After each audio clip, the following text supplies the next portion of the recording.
Hola, ¿qué tal? Bienvenidos a Arsenal, donde semana a semana, usted lo sabe, comentamos los acontecimientos más relevantes en compañía de Paola Barquet, nuestra compañera de ruta. Hoy tenemos una invitada muy especial, una mujer que a pesar de su corta edad ya tiene un currículum pues bastante abundante. Estamos hablando de Gabriela Cuevas. Ella ya ha sido diputada federal y local, ha sido delegada, actualmente senadora y ha sido en múltiples ocasiones, ha estado en múltiples ocasiones en el Torbellino. Hoy estamos al final de una semana donde hubo una polémica alrededor de los nombramientos de los futuros embajadores y cónsules, y ella es presidenta en el Senado de la Comisión de Relaciones Exteriores.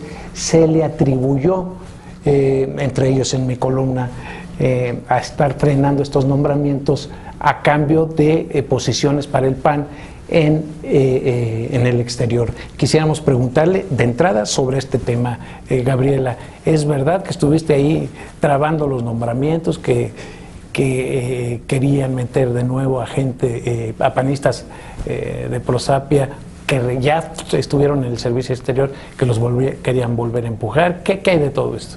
Hola Pancho, Paola, muchas gracias por la invitación. Pues mira, yo creo que los hechos dejan las cosas muy claras, y los hechos son los siguientes. Nosotros primero respetamos la ley y el reglamento. ¿Esto qué quiere decir? Que todos los nombramientos que han pasado por la Comisión de Relaciones Exteriores, todos han sido en tiempo y forma, es decir, cumpliendo la ley, cumpliendo los tiempos. Aquí no se congeló nadie, no se escondió en el escritorio de nadie, ni mucho menos. Segundo, también muy importante, el trabajo en la Comisión de Relaciones Exteriores ya terminó. Los nombramientos, digamos, los dictámenes de estos nombramientos ya fueron turnados a la mesa directiva del Senado y ya están en manos del presidente y de la mesa directiva, que ellos decidirán cuándo es que se votan en el Pleno. Mucho se habla de estos temas y creo que está mal que se grillen tanto, y creo que tiene un asunto de fondo, y es que la política exterior está mal concebida, pensando que es patrimonio del partido político que está en el poder. En México se cuenta con un servicio exterior mexicano, un servicio exterior de gente que le dedica toda su vida a estudiar, a hacer exámenes, a hacer carrera, para tener un buen desempeño como funcionario del servicio público en materia de política exterior en el extranjero. Y lo que vemos es, y no es privativo del PRI, pero sí se caracterizan, y últimamente con mayor frecuencia, de tener nombramientos de corte político. Por ejemplo, en lo que va de esta legislatura, que es pues ya prácticamente más de un año desde que entró el presidente de la República, alrededor de 1 de cada 3 nombramientos que hay en materia de política exterior, es decir, embajadores o cónsules, son de priistas. Pero si lo vemos, por ejemplo, en temas de género, solo el 14% de los nombramientos son mujeres.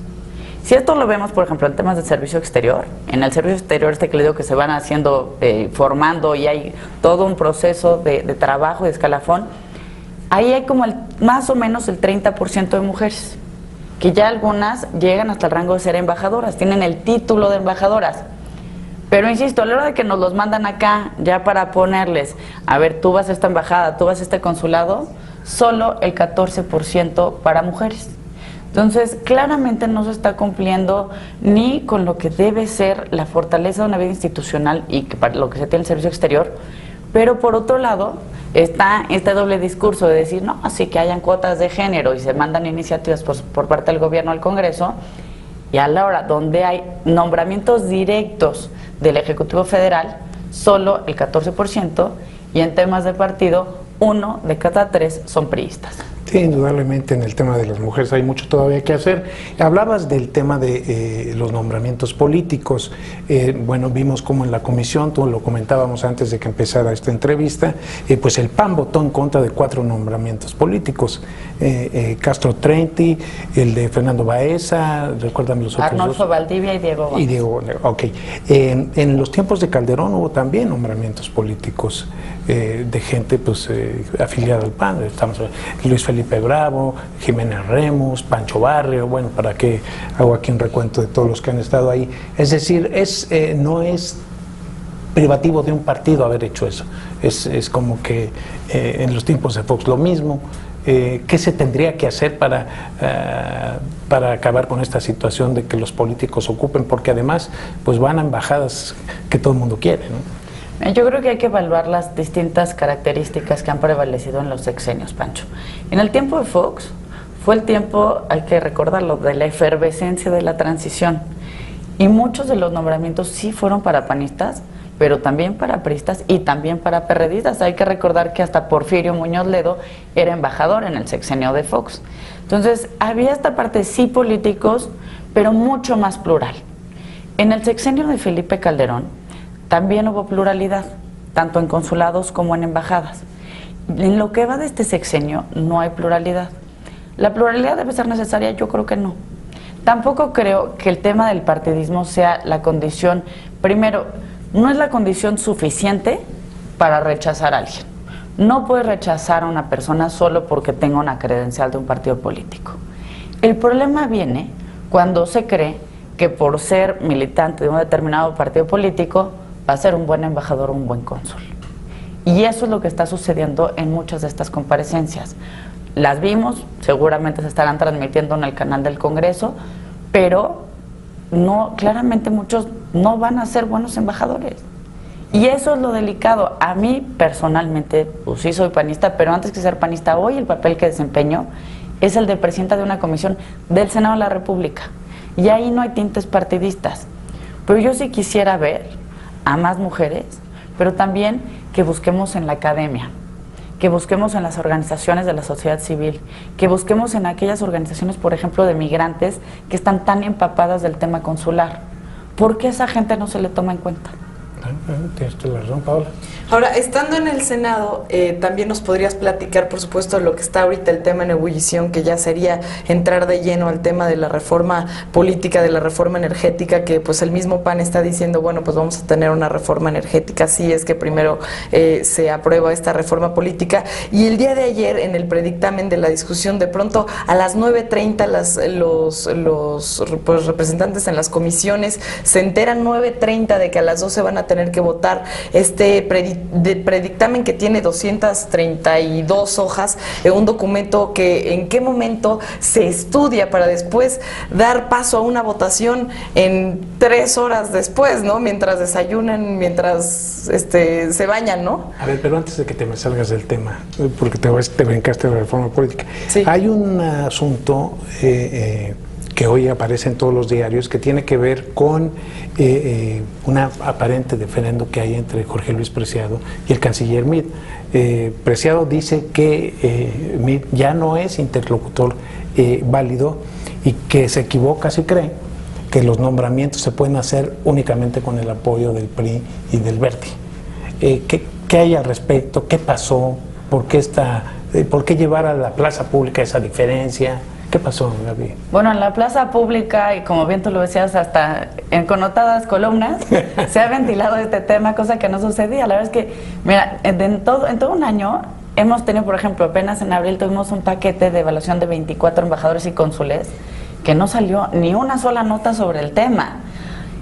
¿Qué es lo que ha sucedido? Mira, veníamos trabajando, Pancho, por unanimidad.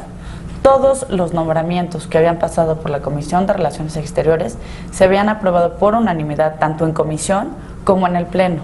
Todos, incluyendo priistas. Por eso es lo que tengo que... Aquí lo que buscamos es un trabajo institucional. Pero cuando lo que se está viendo es, pues ya como estas cifras de 1 de cada 3, pues se percibe que es condición suficiente tener una credencial del PRI, pues sí genera molestia. Y el tema que se ventile en medios, pues insisto, no ha sido nuevo ni ha sido de estos últimos días. Lo nuevo es que un coordinador parlamentario le diga a un canciller que ya no es interlocutor. Pues mira, yo creo que eso, y ahí sí yo no soy vocera de mi coordinador parlamentario, son decisiones, primero, pues que se toman como bancada, y ahí es distinto. Pues una cosa es presidir la Comisión de Relaciones Exteriores. ¿Eres presidente de la Comisión de Relaciones Exteriores? Sí, pero yo he demostrado que mi trabajo ha sido institucional, Pancho. Ahí están los nombramientos dictaminados en tiempo y forma y conforme a derecho. Y eso es lo que vale mi trabajo como presidenta de la comisión, que yo me apegue a los ordenamientos que rigen la vida del Senado y que rigen mi conducta y mi proceder como presidenta de comisión. Pero sin duda mi voto y cómo vote en el Pleno va a depender de lo que acuerde mi bancada. Ese debate lo tendremos probablemente el lunes o martes, pero dependerá, insisto, mi voto, que será uno de 128. Sí voy a votar con mi bancada, como acostumbro a hacerlo, pero pues esa ya es otra discusión. Insisto, el trabajo como presidenta de comisión está hecho, los resultados están entregados, hasta con oficios y acuses para quien luego quiera estar acusando trampas o como sean congeladoras, ahí están entregados conforme a los ordenamientos del Senado. ¿Para ti es interlocutor válido el canciller Meade?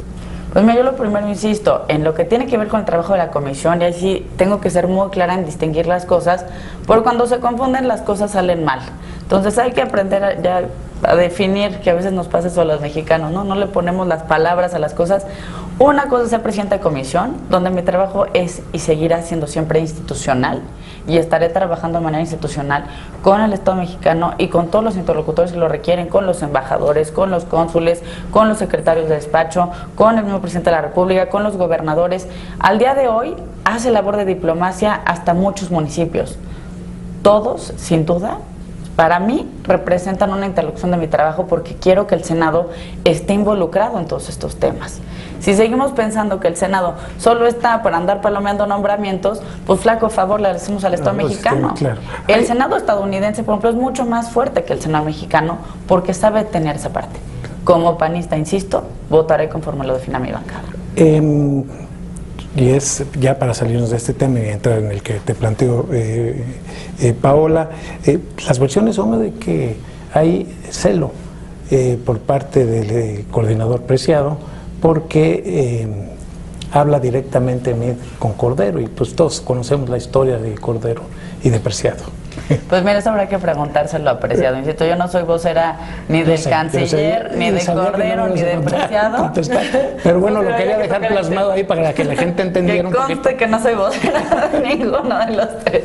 Quería decirlo para que un poco se entendiera qué fue lo que pasó, porque realmente parece que por ahí estuvo el problema, ¿no? Ahora sí, Paola, la pregunta... Entrando, sí, justamente a la parte de la votación del predictamen y también, pues ya aprovechando el tema, pues cómo se está comportando la bancada del PAN respecto a este tema de la reforma política que ahora pues está, pues sí, en ebullición. Ahora se supone que para el lunes, pero en momento de pronto de las 9:30 de la mañana para las 12, ¿cómo funcionó eso? Pues mira, no lo podía haber descrito mejor tu pregunta. Con la misma sorpresa que tú dices, ¿cómo te dicen a las 9 de la mañana que a las 12 votas lo que son 200 y tantas hojas? Con esa misma sorpresa se abordó el tema el día de ayer y por eso no se avanzó. Porque pretender que una reforma constitucional, pues nada más sea lo que un grupito chiquito está negociando y ahí vamos y afirmarle como si fuera un cheque en blanco, eso no sucede ni en la vida ni en la política. Y menos una reforma de esta naturaleza. Es una reforma que lo que pretende, o lo que buscamos, al menos del lado del PAN, es transformar un régimen que claramente no ha sido funcional ni para tener un buen sistema político, ni para representar a los ciudadanos, ni tampoco para lograr las diferencias postelectorales. Entonces, se necesita una reforma política que sea capaz de transformar el régimen de nuestro país. Hay temas que sin duda generan mucha suspicacia y eso lo digo a título personal porque apenas ayer conocíamos la exposición de lo que se ha venido trabajando. A mí me genera mucha suspicacia por qué aventar reformas tan importantes para el 2018. O sea, la parte de los transitorios creo que va a ser fundamental. Pensar que la transformación, por ejemplo, de la PGR venga a partir del 2018, pues como si la justicia fuera algo que pudiera esperar al 2018. Claro. Es como si dijéramos, se ve algo que le urge al país, como es la reforma energética, pues no, porque no me parece y los tiempos de la política deben marcar otros, entonces que la reforma energética aplique al 2018. Sería absurdo. Y sin embargo fue el mismo PAN el que está pidiendo como primero que pase la reforma política para después que se logre la energética. Pues mira, ahora sí, como bien dice la sabiduría popular, que por algo existe, la burra no era arisca. Entonces, si esta reforma política no se ha hecho en 8 décadas, ¿por qué se haría si el PRI deja de tener interés, o el gobierno, en algunos temas? Vemos que al gobierno lo que realmente le interesa es la reforma energética.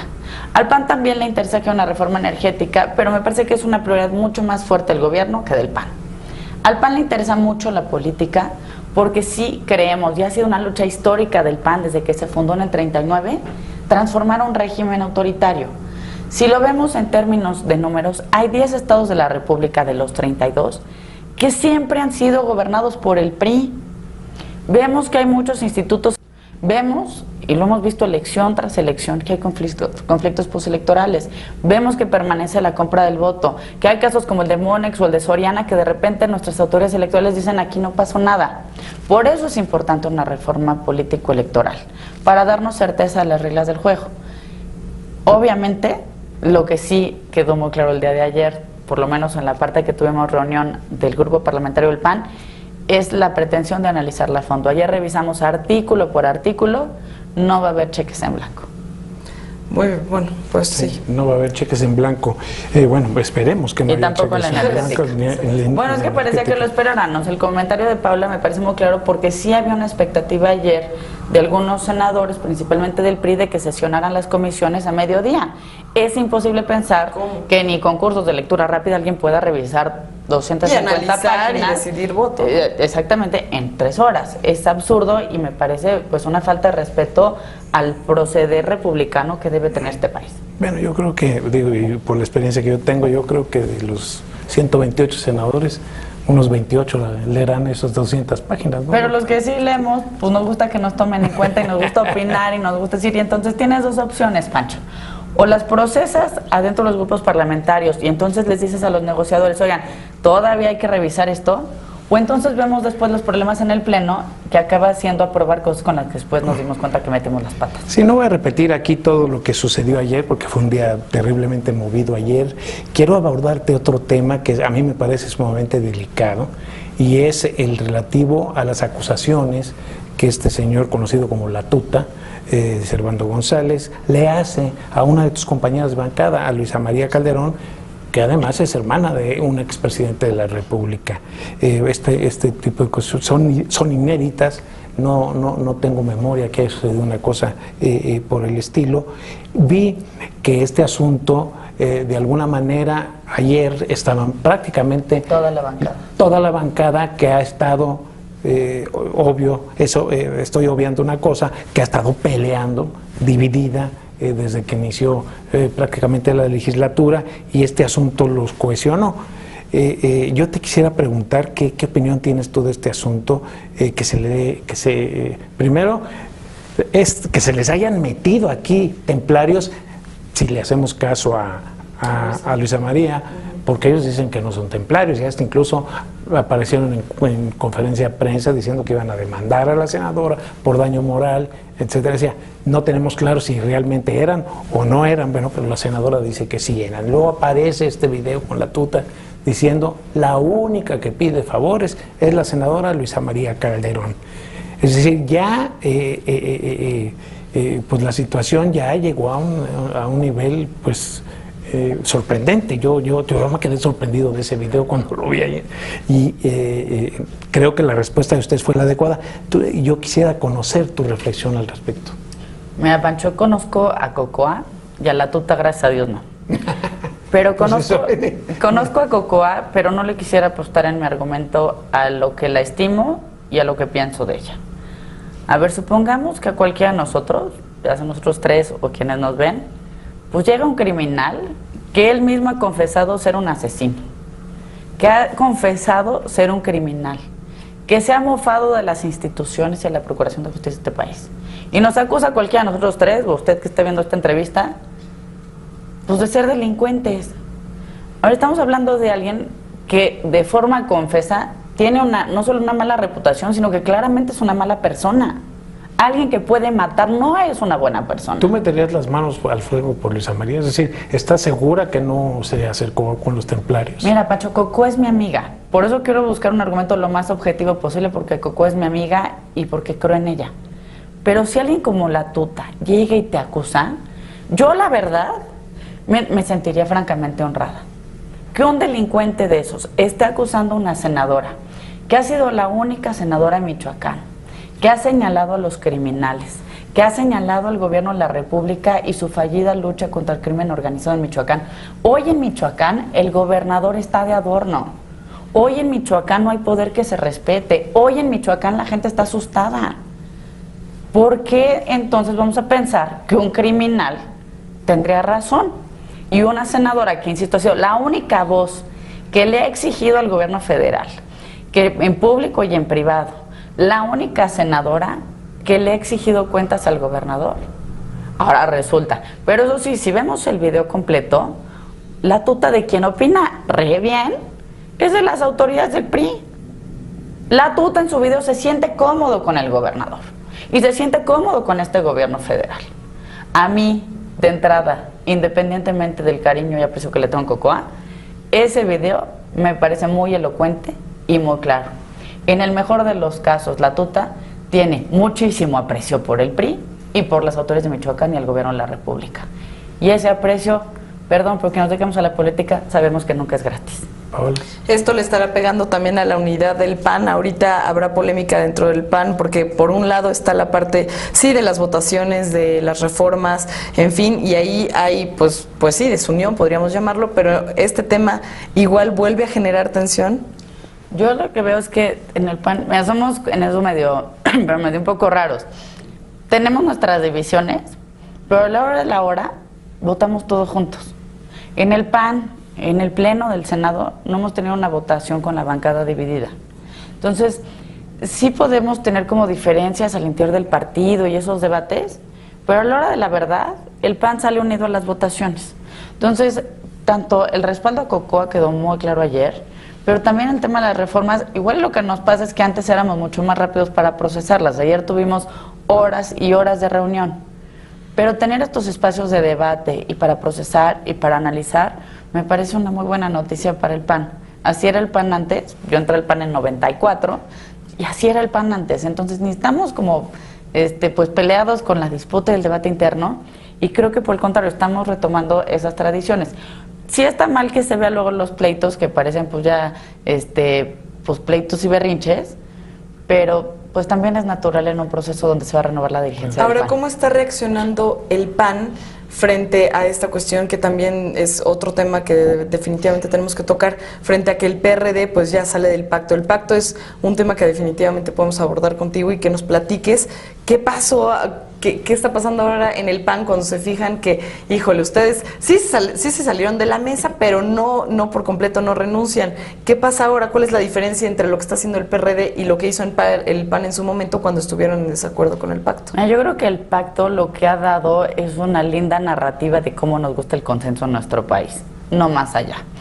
¿Qué ha dado el pacto en términos de reformas? Ha dado los temas educativos, que por más manifestaciones y demás que se hagan, con todo respeto, no es la reforma educativa que México necesita. Necesitamos mucho más, necesitamos reformas en contenidos, necesitamos más infraestructuras, necesitamos mucho más en materia educativa. Me parece que es una reforma en la forma en la que se administra la educación, ¿no? Y por eso toca tantos intereses. Pero eso sí vino del pacto. Vino del pacto también la parte constitucional de telecomunicaciones, pero ni siquiera ha venido la legislación secundaria. ¿Y qué más ha dado el pacto? Pues no mucho más.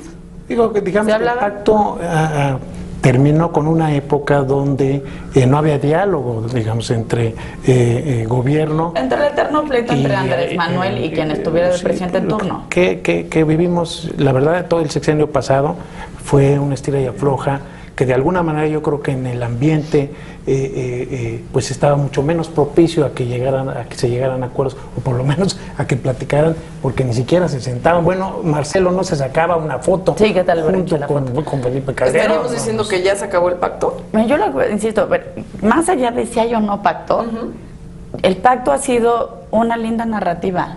En términos de resultados, ahí están. Y creo que las cosas hay que evaluarlas por sus resultados. Esos son los alcances del pacto. Bueno, la reforma fiscal. Y si lo vemos exactamente, yo creo que el pacto además ya está en súper horas extras. O sea, ¿crees que el PRD no está haciendo mal en salirse? Yo creo que el pacto ya es una ficción. A ver, si lo vemos en términos muy reales y de lo poco que dio, ¿qué pasó con la reforma fiscal? La votaron el PRI, el Verde y el PRD y Nueva Alianza. No la votó el PAN. Cuando anunciaron el pacto, se hablaba de una mesa tripartita, de consensos, todos buenos. Habrá que revisar esos anuncios del día que inició el pacto. Y se hablaba de consensos. Hoy ya el gobierno ya no habla de unanimidades ni de consensos. Hoy el gobierno habla de mayorías. Entonces, creo que pues lo que hizo el PRD fue ponerle el nombre al muertito. Pero el pacto ya hace tiempo que dejó de funcionar. Quedó rebasado. Bueno, ahora, como la tele es rápidamente y tenemos ya muy poquito, quiero hablar rápidamente en Gabriela Cuevas. Gabriela, te dicen, o tus compañeros te señalan, de que le volteaste la espalda a Ernesto Cordero y que ahora estás con Madero. ¿Qué hay de cierto en esto? Pues mira, volvemos a lo que comentamos hace rato como con los nombramientos. Se construyen muchas historias, Pancho, pero yo agradezco esta oportunidad de dar la versión de Gabriela Cuevas. A mí, como comentaba, yo entré al PAN en 1994, mucho antes que muchos de los que hoy se están peleando a rebatingas por el PAN. Yo no crecí en ese PAN de mezquindades. Yo no crecí en un PAN donde se estaban peleando los temas internos en la plaza pública. Yo no estoy de acuerdo con esas diferencias. Mi trabajo hoy se concentra en el Senado. No voy a comprar pleitos de ninguno de los dos equipos. La política necesita acuerdo, no pasiones personales. Yo no voy a abonar a temas de pasiones personales, no voy a abonar a mezquindades, y lo que buscaré en todo este proceso de contienda, hoy soy consejera de mi partido, soy integrante del CEN, probablemente deje de serlo porque pues luego es rentable meterse, porque entonces puedes negociar posiciones, probablemente no tenga posiciones en mi partido, pero seguiré siendo una panista comprometida con buscar lo mejor para mi partido. Me estarías diciendo entonces que vas a observar una posición neutral en todo este, es decir, no te va a jalar, digamos, la afiliación que tienen algunos de tus senadores, porque claramente la tienen, si con uno, o con limón, o con melón, o con sandía, ¿sí? Tú me dices, voy a ser neutral, voy a ser institucional. Y ahí, perdón, me gustaría también agregar, si entonces, no a nivel personal, a nivel político, en algún momento fue Krill, ahora, bueno, también se habló de Cordero, y también en este momento puede ser que políticamente y no personalmente estés apoyando a Madero. Entonces, ya hablando de tu puesto como senadora, ahí igual sería la pregunta si estás apoyando a Madero, sí o no. No me he metido en ninguna contienda, es más, los temas del PAN, es más fácil todavía. Madero no me ha pedido que vote por él, ni siquiera he tenido esas conversaciones. Mi trabajo al día de hoy con Gustavo Madero es institucional, pues soy presidente de mi partido, tengo también trabajo con mis compañeros y así seguiré trabajando. Como están las cosas al día de hoy, no planeo meterme en la grilla interna del PAN. En la contienda interna. Bueno, pues ya se nos acabó el tiempo, voló. Como siempre, 30 minutos es muy poquito, pero bueno, suficiente un poco para dar un matiz de lo que Gabriela Cuevas es, de lo que piensa y de todas estas historias que se han tejido alrededor de su persona y alrededor de el cargo que ostenta actualmente, en torno a los nombramientos supuestamente detenidos por ella. Y les doy cita para la semana que viene. Muchísimas gracias por escucharnos, muchísimas gracias por acompañarnos. Gracias, muchas gracias por venir. Paola, hasta la próxima. Francisco, hasta la próxima.